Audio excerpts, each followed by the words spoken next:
Okay, well, I'm Mary Larson, and I'm here with Dr. Richard Willham. Today is June 10th, 2011, and we're here in the basement of the President's House, or Willham House, right off of the campus of OSU.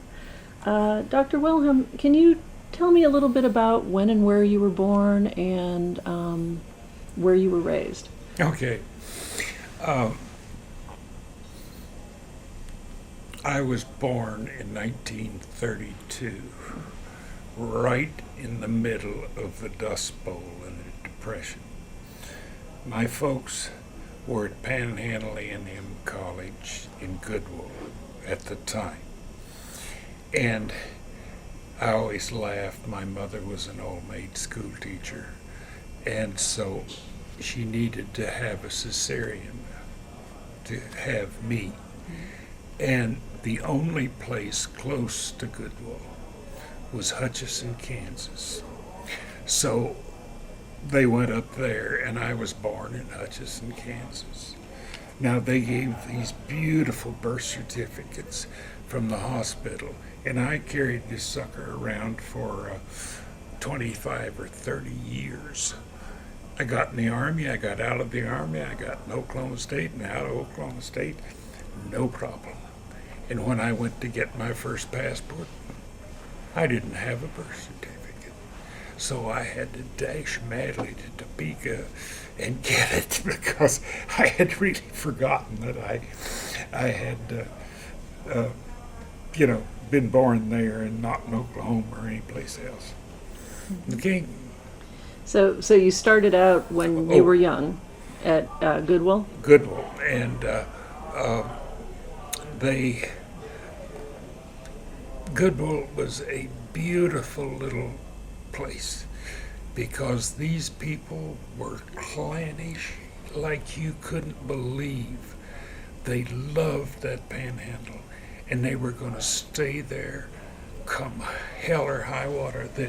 The only nasty thing I ever heard my dad say was about Steinbeck's The Grapes of Wrath, because he eulogized those people, not the ones that stayed, and this just infuriated him. And he, my mother and he were, one was Dean of Women, the other was Dean of Men. And they were in charge of the dorms. And one evening, they got the word, and they went to the girls' dorm, and a man jumped out the window who had planned to stay there all night, and they caught him and kicked him out of school. And his name happened to be Harold Grondike, who was the Enid oil magnate, lived in the penthouse in the hotel at Enid all his life. And these Grondike trucks kept driving by and so on. Of course, I got the story several times.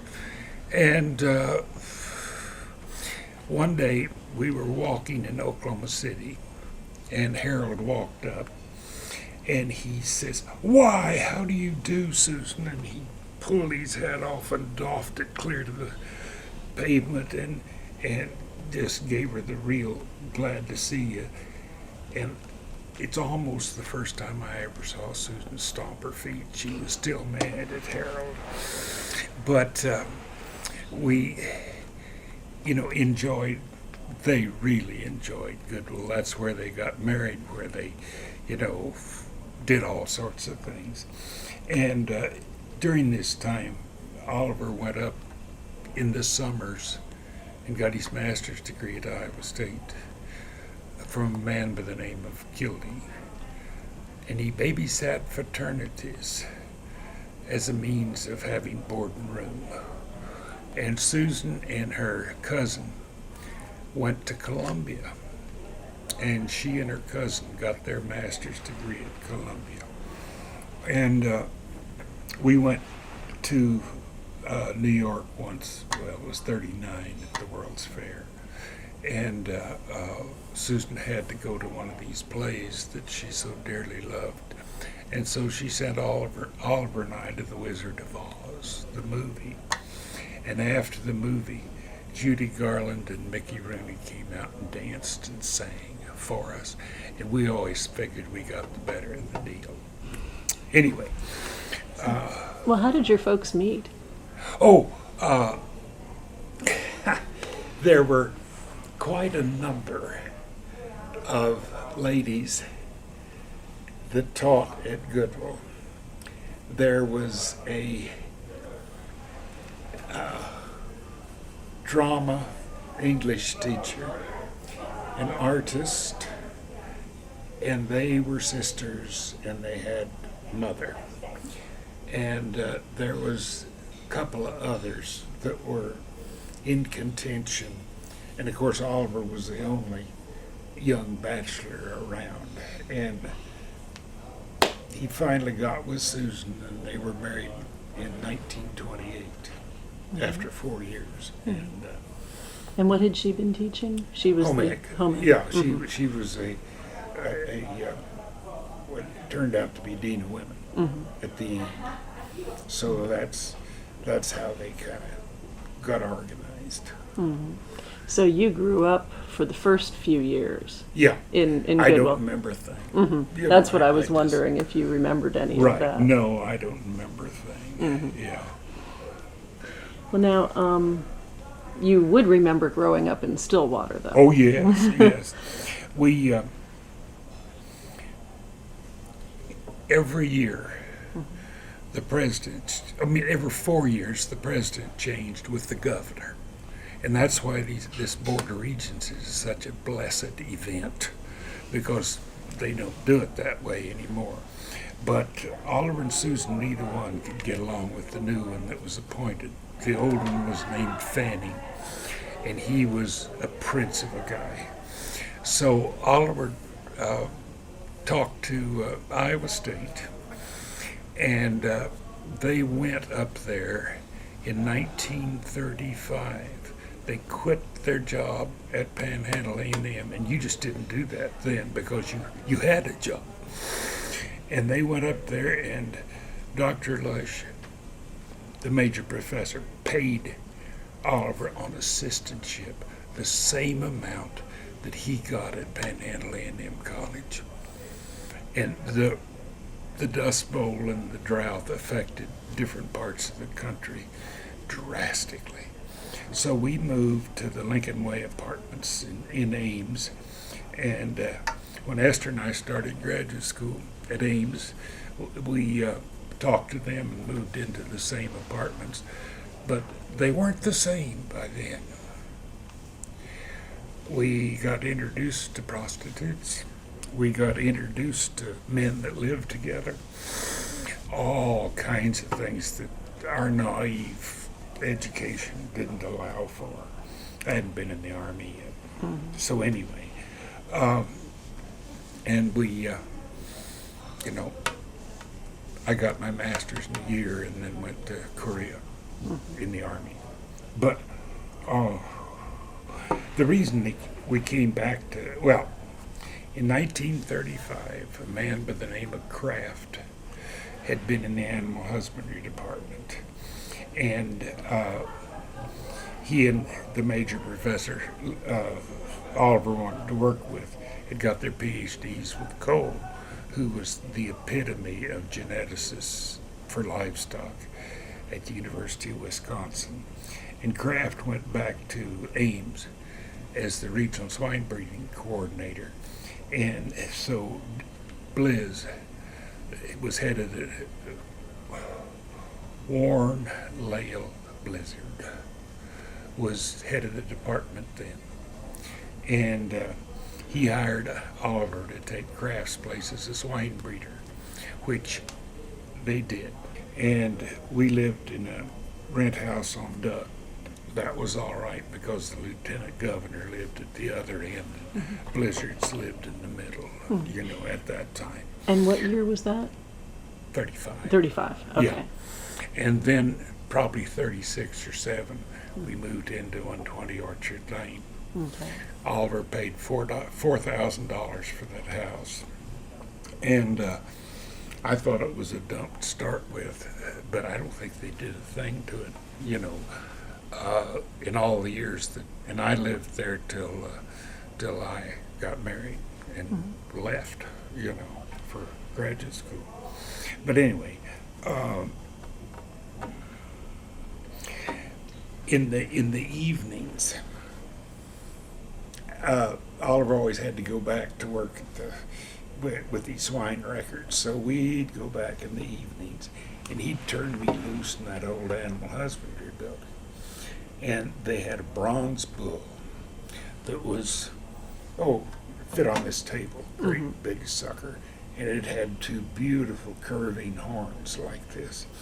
And I used to polish the horns when I was a kid. It was on a rickety old table, and it's beautifully situated now over in animal science. But that was my favorite bull. Much later on, I had a art exhibition in which I used that bull and the other three that came from Chicago. So anyway. So you've gone from being born in Hutchinson, Kansas, Yeah. raised for the first 3 years in Goodwill, Yeah. then to Iowa State for a short For a year. term, for a year, and then to back to Stillwater. Mm-hmm. Which wasn't back to Stillwater for you, it was just coming to Stillwater for you Yes, for the first time. for me, yeah. But, And we totally grew up here. mm-hmm, Esther and I, my wife and I both, mm-hmm. are from Stillwater. mm-hmm. Now, what was you mentioned the neighborhood on Duck, but what was the neighborhood like on Orchard Lane? I mean, what was... Oh, it was a beauty. We had at Stillwater, we had 3 White Russian professors. Mm-hmm. One of them was across the street, and they had St. Bernard dogs, and those suckers had chased me when I was walking home, and it just scared the woolies out of me. But anyway, we had several breeders of professors and that sort of thing. One guy ran the Bell Telephone Company, the close neighbors, and one of them was a Mrs. Traver, and she was over in English, and she built an old English cottage, and it's still over there on Orchard Lane, but the paint would come off of it, and it would just this beautiful brick, and it was just covered with ivy, and I thought that was the best looking house in town. Just magical, right? Yes. Mm-hmm. Yeah. Well, now, what was Stillwater as a whole like when you were growing up? Stillwater and Ames, Iowa were exactly the same. Not much industry. The big deal was the university. About 20,000 to start with, and I can remember going from 1,000 to 2,000 students and that sort of thing. So it wasn't what it is now. Mm-hmm. It's not big business. It was just I thought it was kind of sleepy because friends, in high school, we tried to get in trouble and couldn't. Nothing like a small town for keeping you in line. Yes, exactly. Yeah. Well, I mean, having been in university towns most of your life, Yes. How do you think that balance colors a town? I never met anybody who couldn't read or write. They had a black town in Stillwater, and we just never saw them. They had their own school, and so on. If we hadn't had the football stadium down there, we'd have never seen them. What area of town was that? That was in on 9th Street, as you go down in the flat where it flooded, and that was and the school's still there. I drove by it the other day, but it's closed up. So, but our school was just up the hill a little ways on Duck. Okay. Now, having grown up in Stillwater, and I'm assuming you went to Stillwater High School. Yes. Was there any question of where you would go to college when you got to that point? You got to hear this one. This is just hilarious, and I've got it all written down. When I was about a junior in high school, the three of us were eating lunch over at Orchard Lane. And I said, I've figured out where I want to go to school.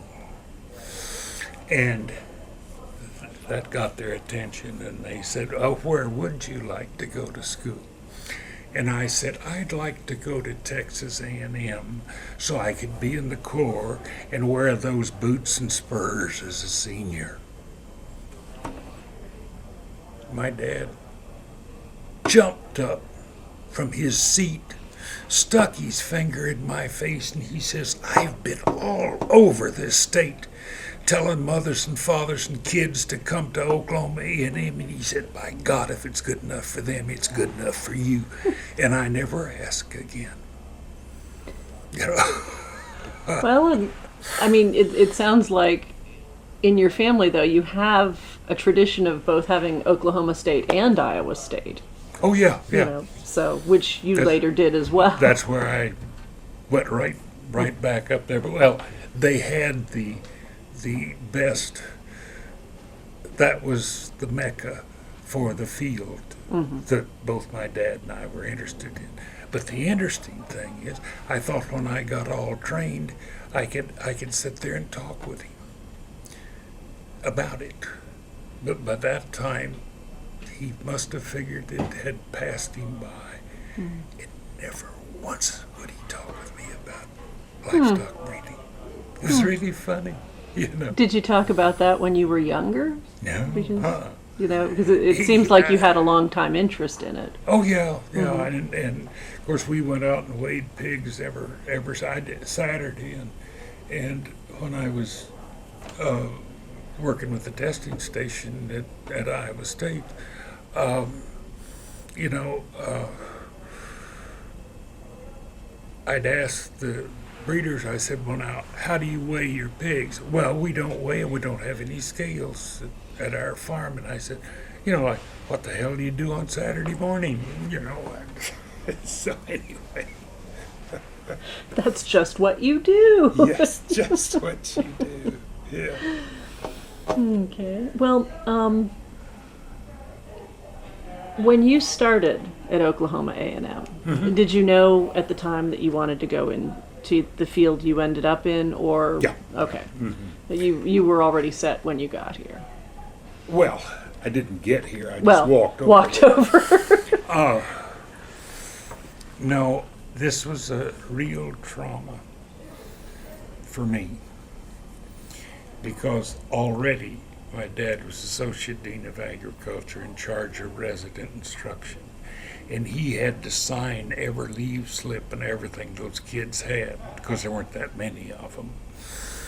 And that was trauma enough. And then in a year, he was the president. And I finally just sat down and I said, you know, I'm damned if I do or damned if I don't. I'll just do what I can, and to hell with them. And, which I did. I made 2 B's in college, and was first colonel of the Cadet Corps, and co-chairman of Religious Emphasis Week, and chancellor of Alpha Zeta, and all sorts of things, and had a beautiful time. But I never did know whether this had occurred because who my dad was, or whether I had done it. And when we finished basic infantry officers course at Fort Benning, Georgia, about 20 of us got to go to the Far East, and we got to go to Korean occupation. And I got over there. There wasn't anybody in that whole army that knew who I was or who my old man was. And I figured out pretty quick I was a damn good second lieutenant. And so, that solves the problem for me. You had to get some outside I had to get perspective. Yeah, and I was very useful to the Army, and knew what to do, and so on. So that was kind of the way it was. Yeah, but I would imagine that would be tough. I mean, you've grown up in Stillwater, at least the time that you can remember. Yeah. And for as long as you've been here, you've been around people who have known you, known your family. Right. Yeah. It's hard to be able to evaluate yourself. Just really how good you are. Mm-hmm. It really is. Well, and certainly from the way your career went after you left Oklahoma A&M, you obviously had quite a career. So, that's. You want to know why I'm not an administrator? I was here on the faculty from 63 to 66. And probably about 64, Oliver called, and he says at my office, and says, meet me down at the car. I want to talk with you. So I walked downstairs and walked to the parking lot, found the car, and I opened the door and sat down. And he looked at me and he said, Richard, he says, if you ever give up that job of professor, it's the best one in the world. He says, don't ever give it up. And I never did. I also was diabetic. I have been for 50 years, and I couldn't have. So, he didn't realize that. I mean, he wouldn't accept it. So, what I wanted to say was Oliver never met anybody that wasn't his friend. He had friends everywhere. When I need to tell you how you could remember names.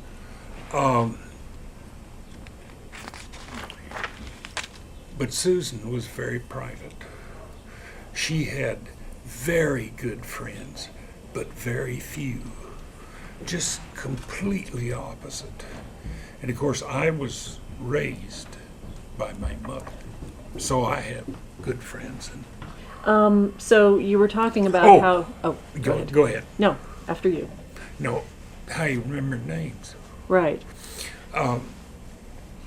When he was at the dean's office, he had a fantastic secretary named Inez Atha, A-T-H-A, and she worked for the university her entire life, but she was his secretary. And when a kid would come by to see Oliver, she would bring him that guy's records.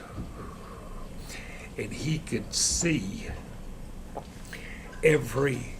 where the guy was from, what his parents' names were, what he had done in his career to date, and all that sort of thing. And then he attached that to who he was looking at and talking with. And he never had to ask anybody's name. I mean, he could see him on the campus and he could call him by name and so on. And when he found out how valuable it was, then he learned how to do it without the crutch of seeing it written. And I learned that I could do it too I kept swine records. And when I'd meet the swine breeders, I'd attach them to their records, and I had no trouble calling them by name because that was easy. But I got so interested in trying to make conversation it just passed me by. Anyway. But more your mother's son in that regard, as far as. Yeah. Yeah. Now, you were saying that when you started, your dad was over. When you started at A&M, Yeah. your dad Dean's was office. in the dean's office, and then within a year he became president. Yes. Do you want to talk a little bit about what you remember about what happened at the time? Well,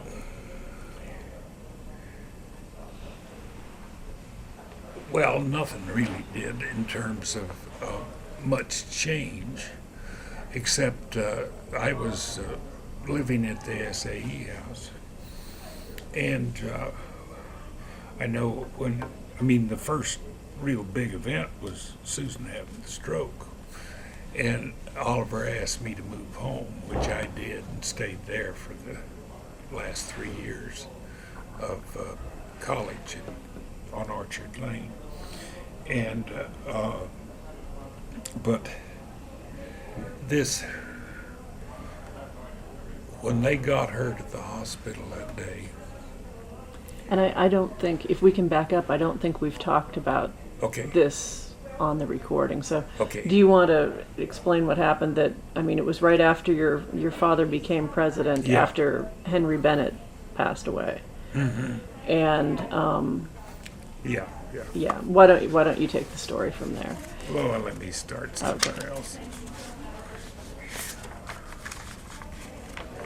This one's too good for you to miss. Okay. We don't want to miss a thing, so.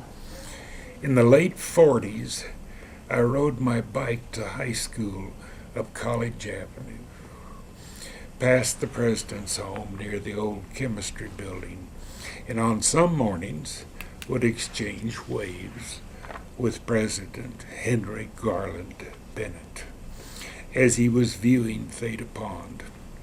Had I known what would transpire later, I would have waved harder, but because of the hill, I was usually tired by then. In '51, Bennett took leave to head the .4 program for President Truman. Bennett selected 3 men to be vice president at OAMC. One was McDonald, a business manager, the other Randall Clemmy in economics, and Oliver Willham, Associate Dean of Agriculture, in charge of resident instruction. He made Oliver Executive Vice President, laughingly saying he was the only one who would give him his job back. But the leave was not for long. Dr. Bennett and his wife were both killed landing at the Tehran airport in Iran. I'll never forget the funeral held in Gallagher Hall. The backdrop to the podium was a wall of flowers sent from everywhere. Okay. Now, what was the mood on campus at the time? Oh, everybody was just beside themselves. They didn't have a clue what to do. It was really, well, they'd had several before, but he was the one that started to put this place on the map. And they didn't want to lose that. And he was also a politician. He was from Durant, Oklahoma, and he and his buddies sold textbooks. And I never did follow anything about that. But anyway. And you would have grown up knowing him. In town here and with your dad. I didn't see him much, except early in the morning, right into high school. So that was your first year? Would that have been your first year of college or your second? No, that would have been in high school. Oh, in high school. Yeah, I wrote. No, but I was thinking the plane crash. Was that while you were still in high school? Okay. No, that was 51. Right. I think. And then he was president in 52. Right. That's what I thought. So I started college in 50. I was just trying to get the chronology straight. Yeah. Now let me finish something else that I see. One of the many problems lying on Bennett's desk when Oliver took it was the Johnny Bright case, a star Drake black football player had had his jaw broken in a game at OAMC. The coach then, a Whitworth, considered that was the way to play football. But the Des Moines Register made headline news over the entire country. The coach lived next door to us on Orchard Lane, and but he shortly left. The story finally simmered to a close. That is not bad for a green president for a starter. So that's the first thing he First had thing to it deal hit him with. between the ears, yes. Oh, And guys. was it,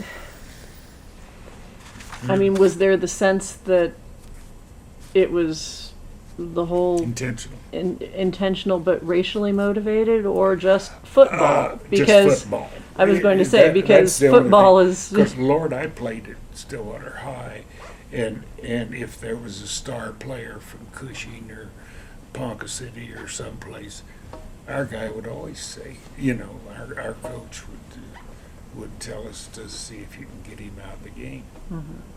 It's just football. Just standard practice. Okay. But they didn't make it that.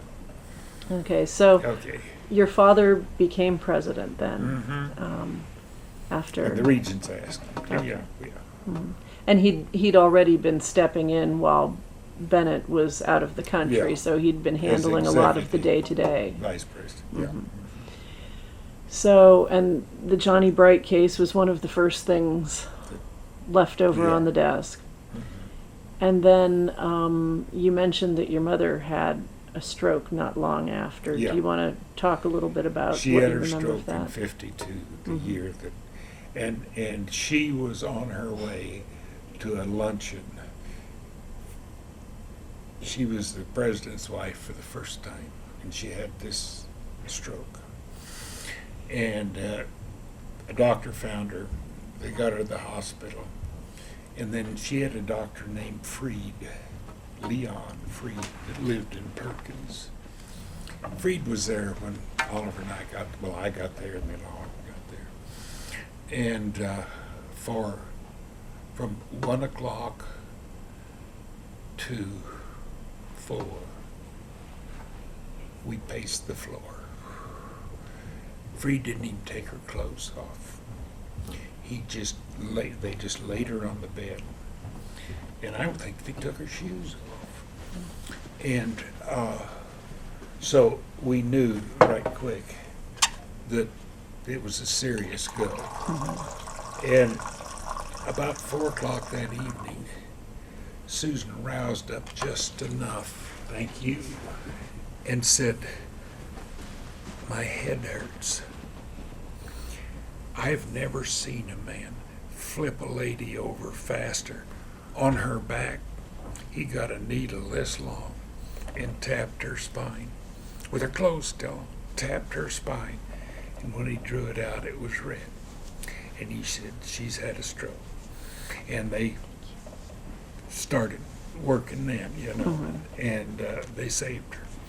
She had a aneurysm in the circle of Willis, in the back of her brain, and it didn't, mess up any particular part of the brain. So she recovered, without any problems. She just always was weak and so on. So that was very fortunate, but it made a fantastic excuse to be the president's wife as she wanted to be. And that sounds a little funny, but that's just the way I mean it. I think it just scared the woolies out of her, this job. And it would scare anybody, But Oliver was gung-ho like you couldn't believe, to do this job, or any job that he ever had. So. Well, and you mentioned, too, that your dad didn't know a whole lot about entertaining, and that your mother really had that knowledge. Yeah, my mother but was. may not have been so keen to. My mother was born in Ash Grove, Missouri. Her mother was a Commage's, and they had St. Louis money. They owned stock in Boatman Bank and some of the big St. Louis establishments. And her parents were bankers in Ash Grove. And she married this guy, quite a few years older than she was. His name was Elijah Ambrose Hurt, H-U-R-T. And he was a drummer boy in the Civil War. He prospected at Cripple Creek, Colorado. And he was a livestock buyer around Ash Grove. He had a horse, and he went and bought livestock and moved him himself to the stockyards there in that little town and shipped him to Kansas City. And that was how he lived. He built his own house, and we went, at least Susan and I went 3 or 4 times to Ash Grove after I could remember going. We always took the train, and it was a fun place to be. And Susan had a sister who was named Myrtle, and Myrtle was the dominant kid in the family. She was 6 years older than Susan. And when Susan was born, she said, "I think I'd have rather had a pony." And I think this always affected Susan one way or the other.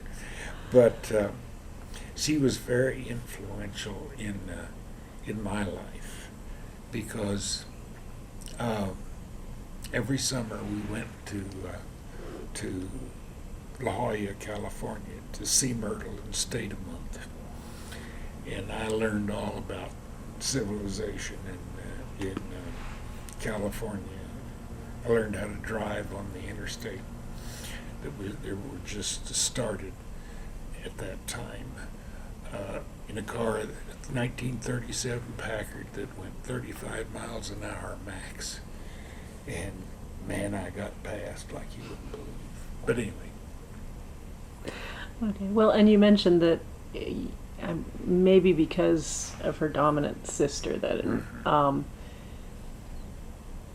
that explains a little bit about why she'd prefer to Yes. take this route to being the president's wife. Right, exactly, because Myrtle just dominated the works. She also was the dietitian for the officers' mess at Quantico, Virginia during the First World War. You know. That probably explains a lot, Yeah, actually. she ended up marrying a Marine much later. But anyway. Mm-hmm. Well, now, since we're talking about your parents at this point, and we've talked a little bit about your dad starting with the presidency at A&M, did your folks?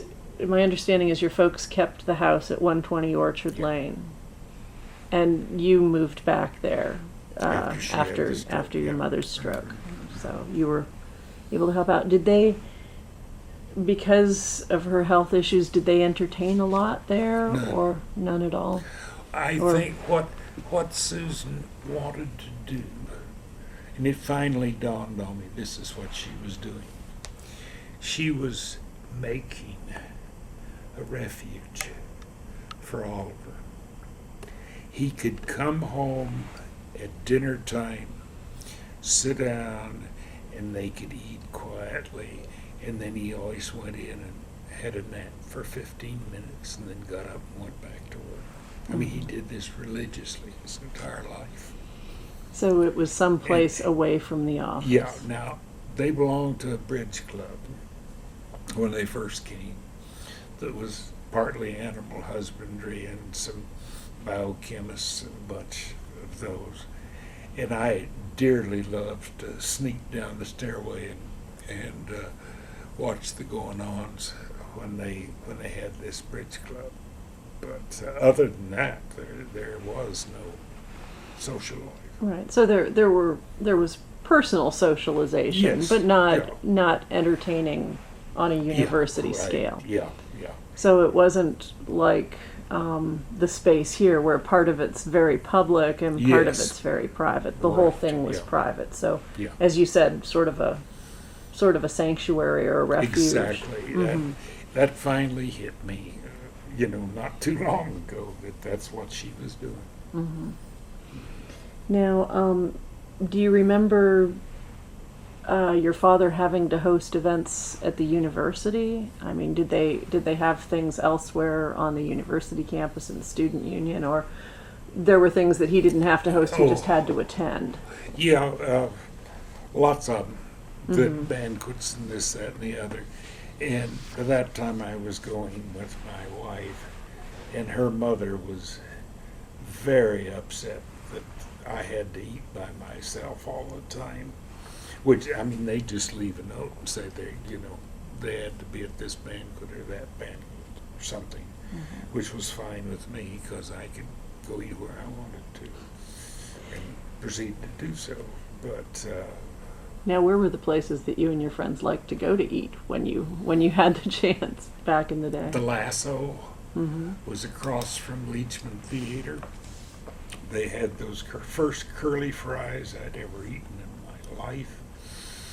And then there was one that we went to a lot, and it was right next to the Oldsmobile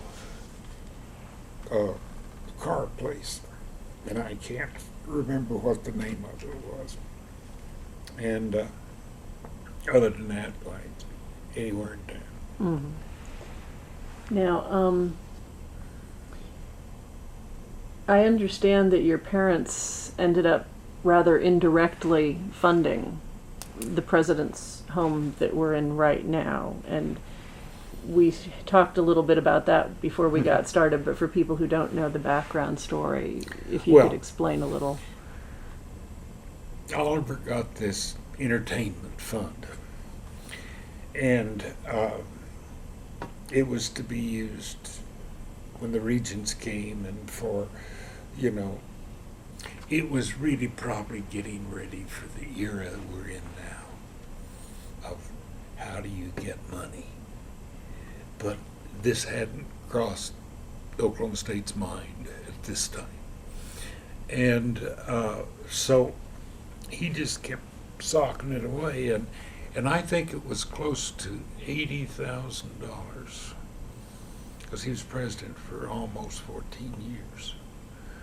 And so by the time it was 60 or so, there was enough money there to build a house because it didn't cost as much as they do now, know.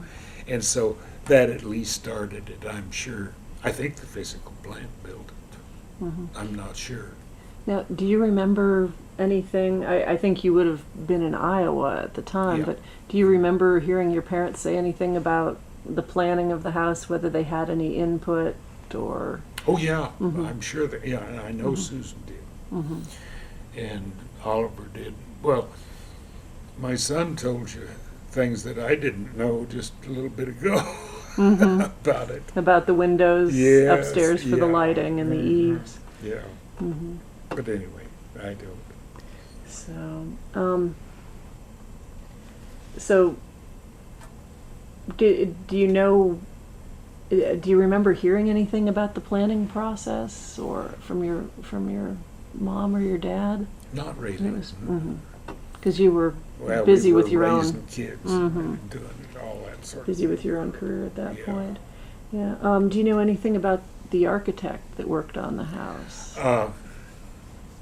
We've been having discussions about this because all of these people that were here thought Phil Wilbur was the architect for Oklahoma State. Turns out he was, but he didn't draw the plans for any building. He would tell the group what he wanted and let them bid.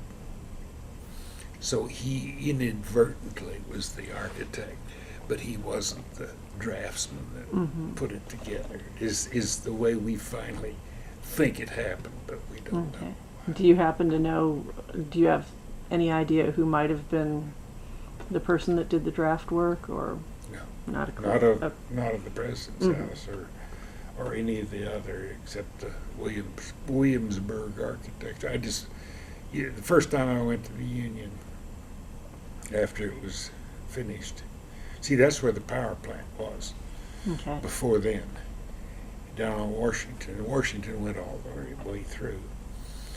But I walked up 2 or 3 stairs on each side of the building, and there were windows halfway up one floor to the next, and then it dawned on me that was they were supposed to be that way from the architecture outside.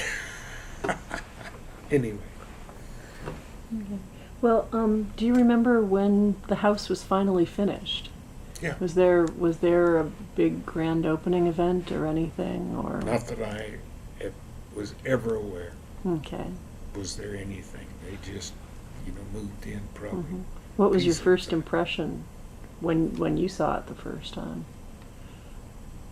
Well, I was impressed, but nothing special.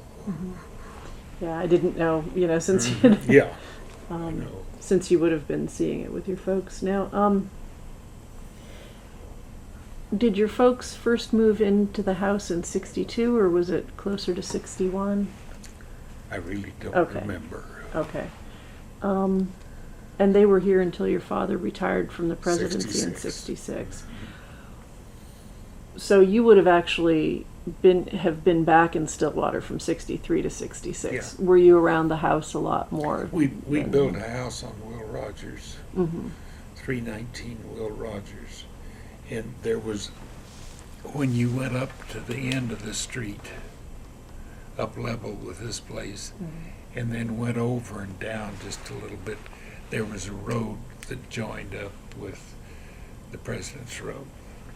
You didn't have to go out on Washington Street. Okay. And our daughter, the one that has the stroke, used to ride her bicycle over there, little bitty bicycle, and she'd go over and see Susan, and Lee would go on his tricycle.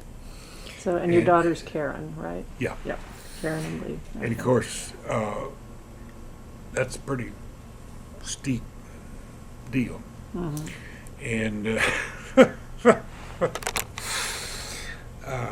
she had several tumbles, and it was gravel then, so she was really messed up. But the best one on Karen was Granddad had been given this beautiful cedar tree, just fit in this room here, and it was outside, so he got Karen to help him drag it in, and they drug it in, and we got over here late, and we didn't even recognize our daughter. Her eyes were clear shut. She was just was allergic like nobody's business to that cedar. It just had us in hysterics. Oh, She was poor all right thing. the next day, but Yeah. man, it How old was Cost- she at the time? Do you think? oh, probably 5 or 6 or something like Yeah. that. Anyhow, So, now, with the president's residence, there probably wasn't any more entertaining going on here than there had been, but were there more public areas to the house that you remember, or was it all just Just used this as a one. family home? Just the downstairs? upstairs was used for them, and down here was the occasional, Okay, so there'd be, like mortar board or something. so the breakfasts and that Yeah. sort of thing that would be held. Yeah, Okay, and a lot of times they had nothing to do with it. yeah. The people would come in. Did they have staff here that helped out with those events, or? They came in, Okay, so it was but just no, like having no catering come in. permanent people at all. I was laughing with you about, well, I was talking about Baker Bocarney, and he turned out to be hotel and restaurant administrator, over there in Home Ec. And Baker was a classmate of mine at Stillwater High, and he had to fix our Christmas dinner and stuff. And it just embarrassed me no end to have Baker give us our food. Mm-hmm. Someone you grew up with and knew real well. Oh, guy. Mm-hmm. Yeah. So, well, now, do you have any, besides the Christmas tree incident, do you have any particular stories that you remember about your parents' time here? Or? Lord, well, I've got to tell you one more. You can tell me as many more as you want.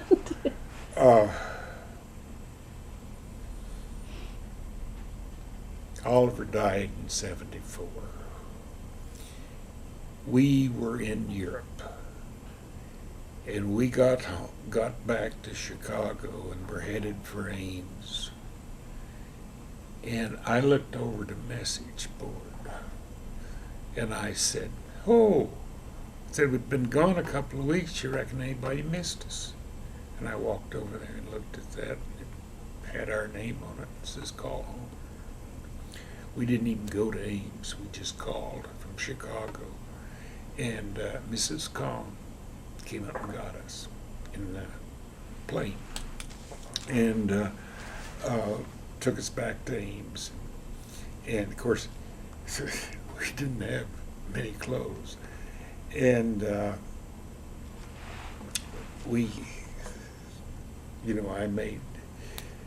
Oliver was just holding on by a thread. And then about 3 days later, he died. And then we had the funeral, and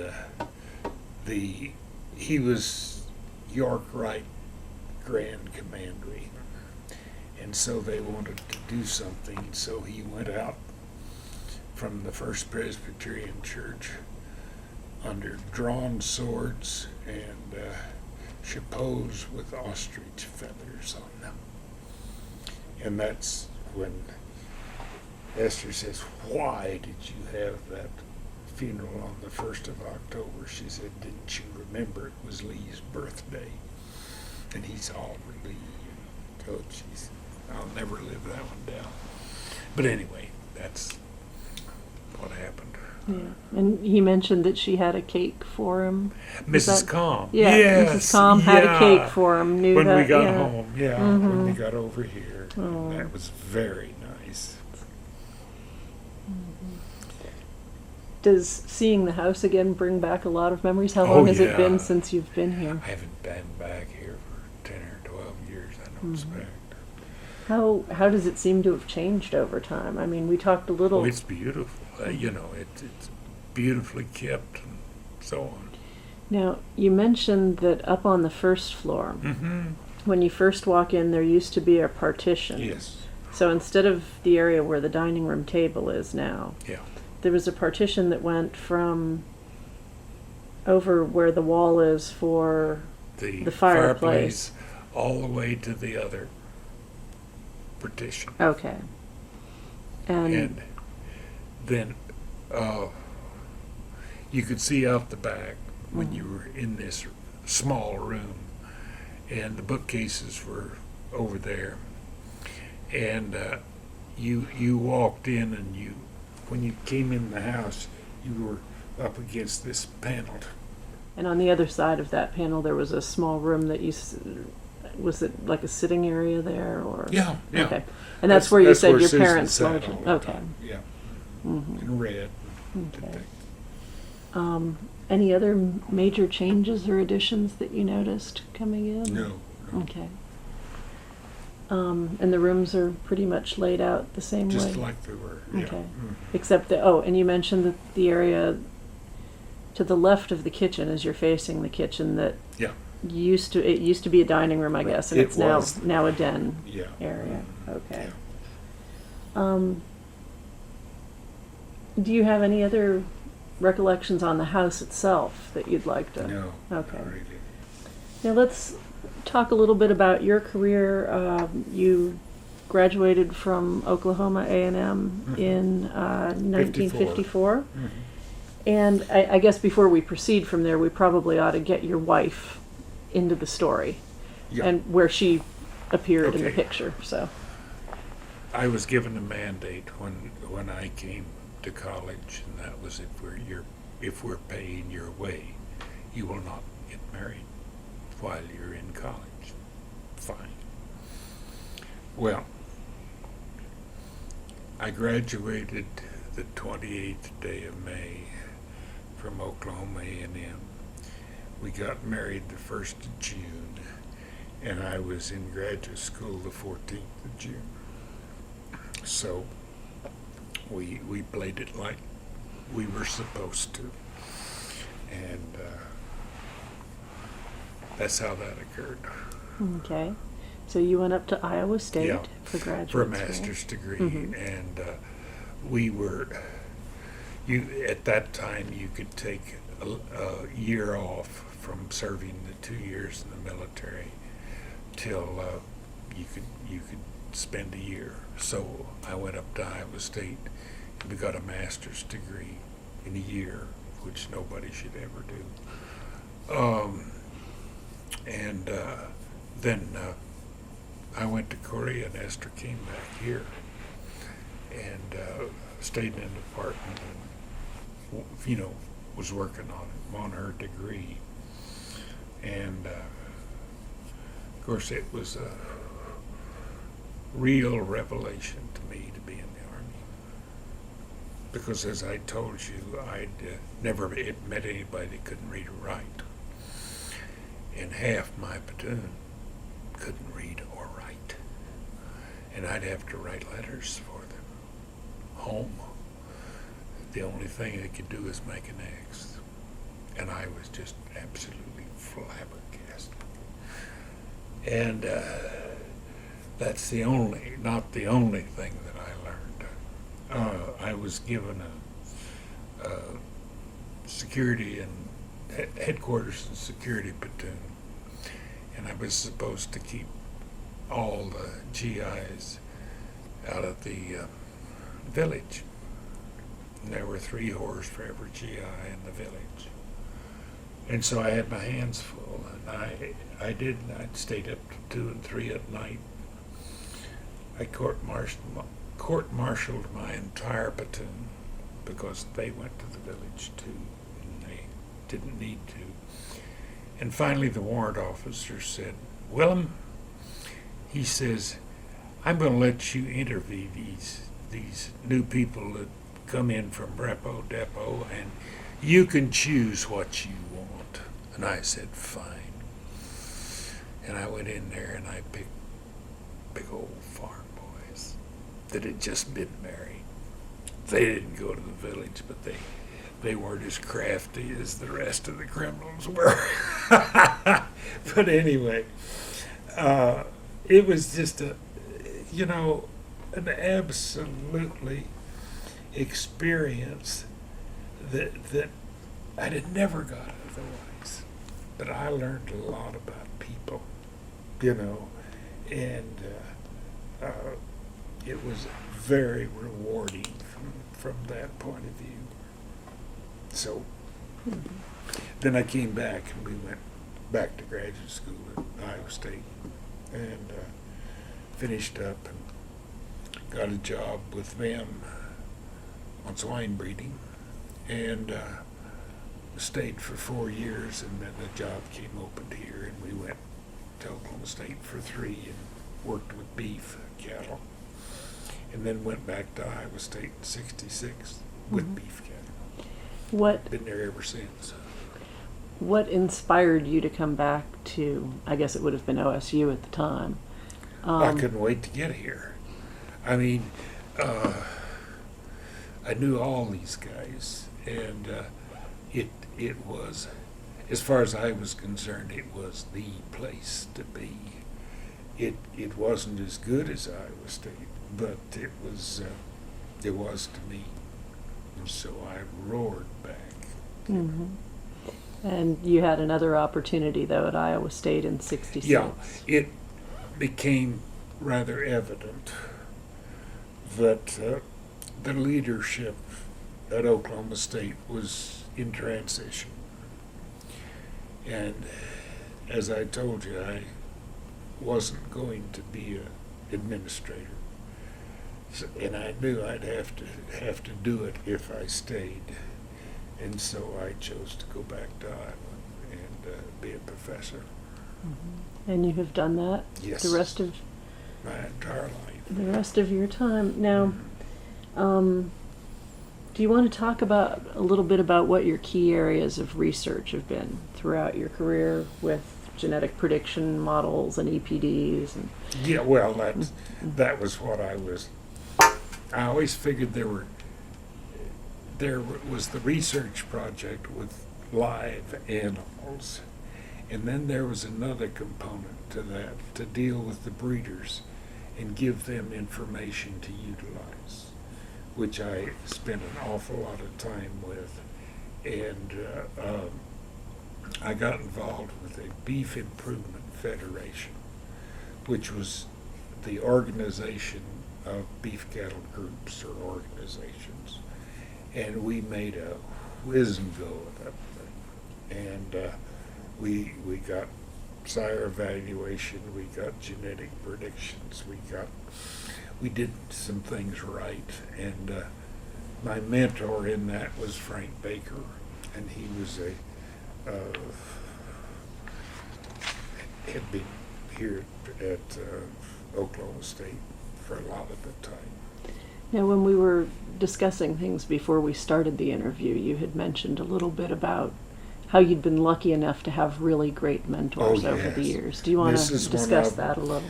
The other one was Dwight Stevens, who was superintendent of the El Reno experiment station after, when Iowa State got control of it, and all the project cattle were down at El Reno when I was working here. And Dwight decided, since I'd been with pigs, that he'd take me under his wing and make a beef cattle breeder out of me, which he proceeded to do. He's the only man that when I'd come home from a trip, my wife would tell me, "I'm going to send you with him again. You come home so nice." He was a prince, but of a guy. But anyway. Okay. Now, I understand you created something called the computer cow game, which was pretty innovative back in its day.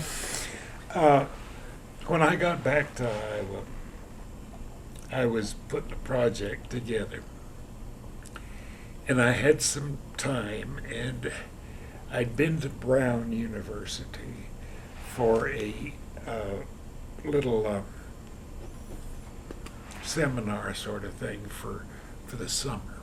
About 40 of us went there on an NSF fellowship to learn about teaching population genetics, and we had the instructors of the time.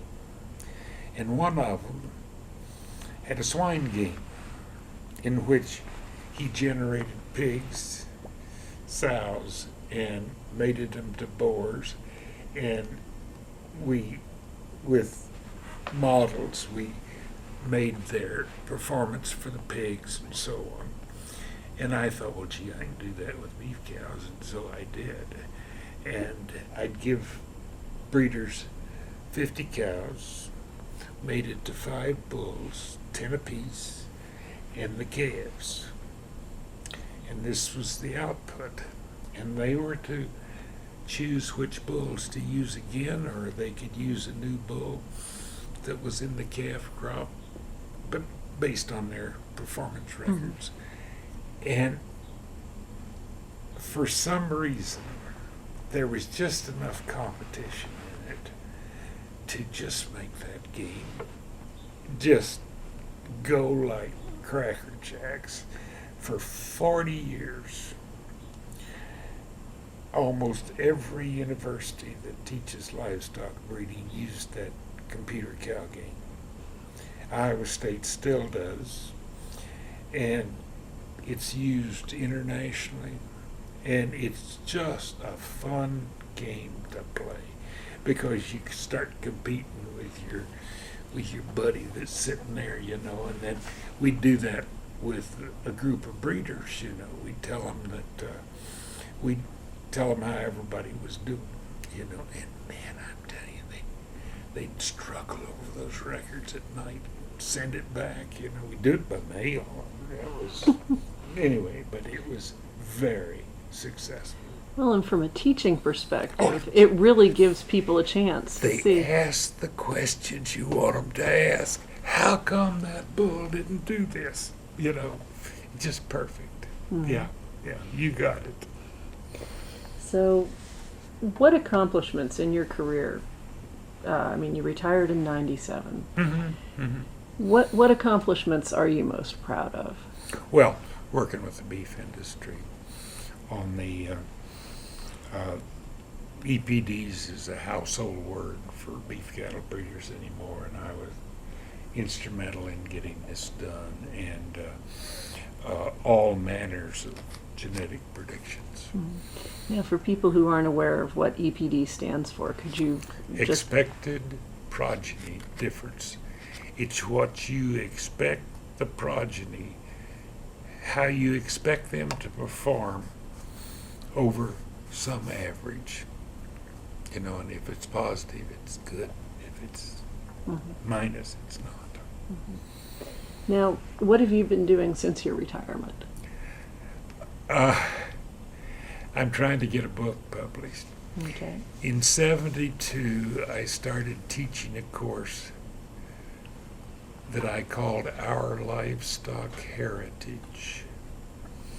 It dawned on me that a lot of these kids didn't know where they came from.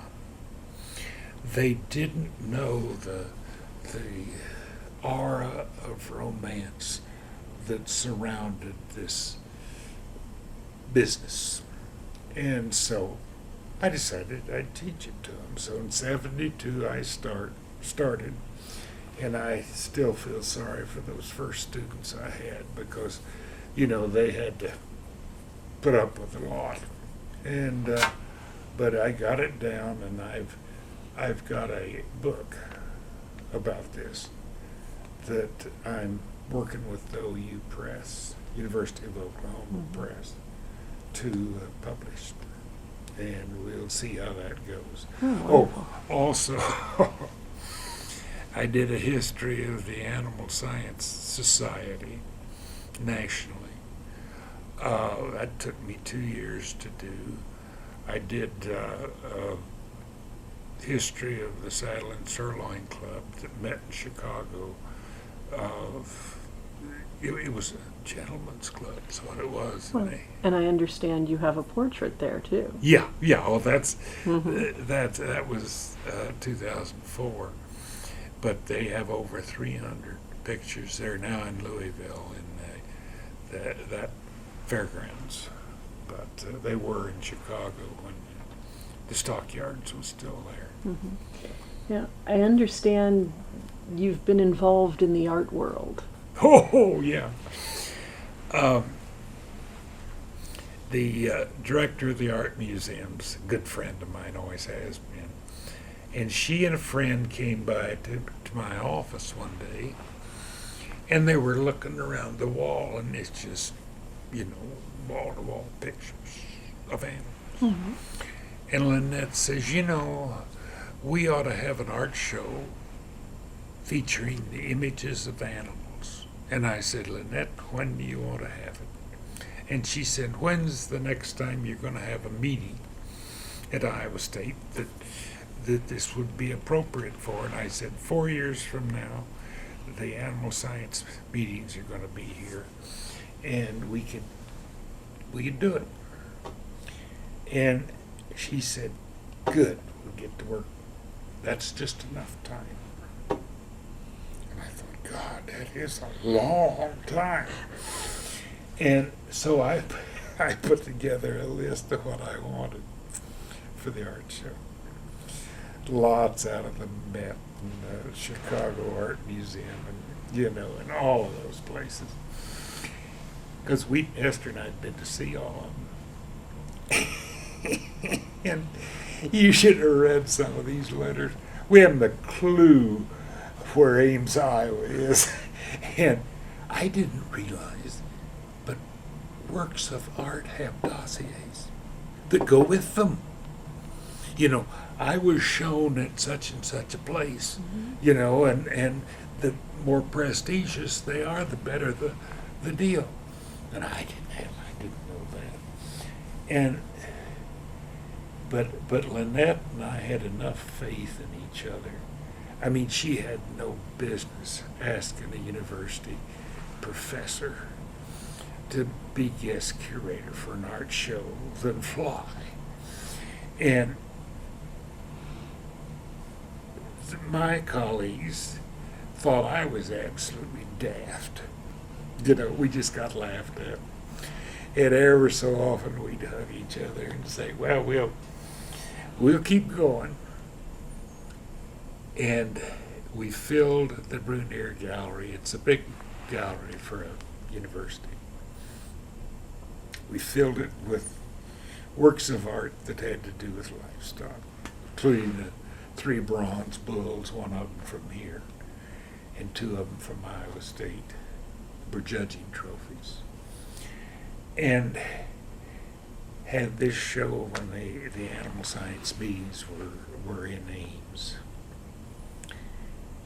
And Lynette says, I've never been to an art show where the people that came thought the art belonged to them. And she was talking about those bulls the judging teams won as trophies, like ours. And I hadn't even thought of that. And they just ate it up. And when it ran 3 months, and when we ended up, usually a 3-month art show has 4,000 people. They've had a good show. Mm-hmm. We had 16,446 people come through that, almost all of them on Saturdays and Sundays, from farms all over the state of Iowa. And Lynette, it put Lynette on the map as far as a director of a museum. And it was just phenomenal, the success it had. Well, I mean, having grown up as a farm kid myself, Mm-hmm. It's an exhibition for us. Yes. I mean, the folks in those small towns can take ownership of something like that. And I invited a lady that she and her sister have a restaurant in a little bitty town, southern Iowa. And she had probably the first print of the horse fair by Rosa Bonheur, wrinkled, she had it in a little frame, and it was up on the wall along with a lot of other stuff. And I asked Gus if I could have that for the art show, because of course I couldn't get the real one. You couldn't even move it. It's so big. And she said, oh yeah, you could. And I invited Gus to come up. She had never been to Iowa State. She brought all her cousins, young girls and kids. And she was gussied up like I'd always seen her in bobby socks and sandals and a dress made out of a feed sack. I just, when she was cooking, and she did cook good food. And she threw the water out the back door. There wasn't any running water in the place. And of course, that was a no-no, had been for 30 years in Iowa, But she fed all the highway patrolmen and all the policemen for a 20 miles around, and nobody ever said a thing to Gus. But she came up and brought her friends, and I've never been so happy over anything in my life as to see that. So Something else to be proud of. yeah. Well, now, we've covered a lot of territory. Are there any things that we've missed that you'd like to address? Mm-hmm. Okay. One more, and we'll Okay. give it a go. What do you know about Ethiopia and Iowa State's involvement? Oklahoma State? Yeah, Oklahoma State. Yeah. We've actually been doing a series of interviews Have you? on that.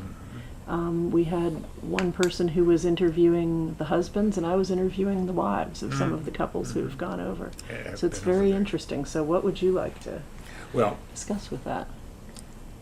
you've heard about Haile Selassie coming over here in Mm-hmm. 57, and it just turned the social set upside down in Stillwater. It was just hilarious because Esther's mother sold dresses downtown at Bonnie's, and she sold.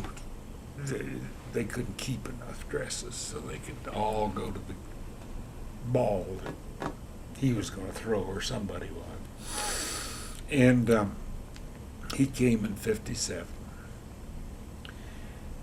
and he gave Oliver a gold medallion this big around that you wore on your chest, and it had a sash that you put it on with the Ethiopian flag colors, and it was just absolutely magnificent. And he gave this to all. And beautiful case, metal case with leather over the top of it and everything. And Oliver put it in the lockbox, and it was in the lockbox for 20 years because it was so valuable. And then when he died, I had to get 3 guys. I got the lawyer, myself, and one of the guys that was Murphy, that was here today. They had to witness what was in the lockbox, and so the first thing we came to was that medallion of Haile Selassie's. And I thought, God, I'm going to have to eat that, because Oliver gave a third to the university, a third to the church, and a third to me. So I was going to have to eat whatever. They wanted cash, obviously. And I figured, well, that's interesting. So he took it to the jewelers downtown. And when it came back, scratched on the back of it was NV of no value. It was pewter with gold paint. And I said, I still want to know what that gold paint was, because it didn't tarnish a bit. And I don't know why that just tickled me to death. I was just, it was just a very interesting sort of deal. But that doesn't make Ethiopia any more or less. No, and your dad was involved with the Four Oh, Points yeah. project during his... He went over there at least 4 times. Mhm. Or the Point 4. Well, Yeah. no, Sorry, developing the university. Mhm. Right. He didn't stay over there, but he was over there Right. 4 different times. Mhm. And from what I understand, the architecture's Williamsburg, just like here. My last graduate student was Ethiopian, and he can't go home because he belongs to the wrong tribe. He happened to go over,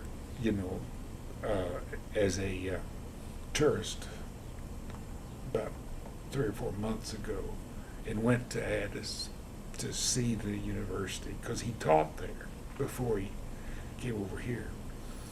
And we got him a job at Pioneer, but he's a man without a country, and it just, you know, brings you to tears to see that sort of thing.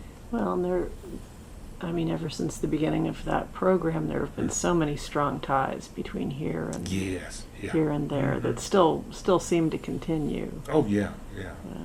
I don't so. think you could stop them. Yeah, everybody that we've talked to as part of that interviewing program just had the most amazing recollections of their time there. Yes, yeah. You know, they just loved it, and they all thought they learned a lot, and it impressed all of them immensely. Yeah, it would. So. And I didn't realize that Addis was 7,000 feet elevation. That's high.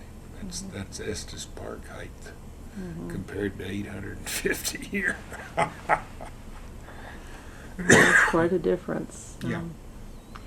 Well, anything else that we've missed that you want to I think we're doing fine. discuss?